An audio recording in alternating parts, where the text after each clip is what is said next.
बोलिए सच्चे दरबार की जय हो।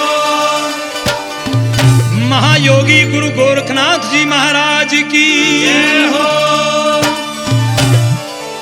शिव गोरख का नाम जपे ते हो जा हलवा गात, हे जी दया करेंगे गोरखनाथ।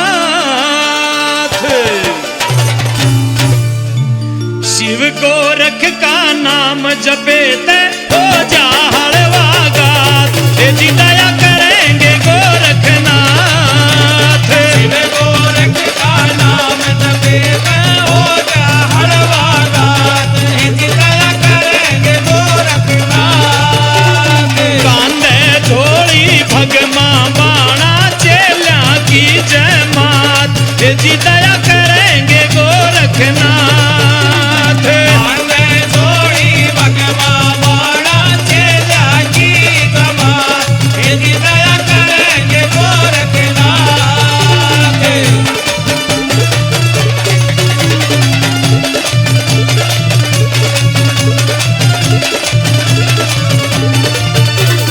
धूणा चेतन रहे नाथ का सब ते न्यारी बात, हे जी दया करेंगे गोरखनाथ। पूर्णा चेतन रहे नाथ का सब ते न्यारी बात, हे जी दया करेंगे गोरखनाथ। सही सवर में लीन रहे जायो की दिन और रात, हे जी दया करेंगे गोरखनाथ।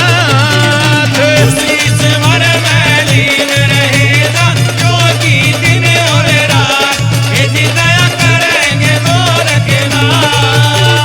शिव गोरख का नाम जपे में हो जा हलवा गात, हे जी दया करेंगे गोरखनाथ।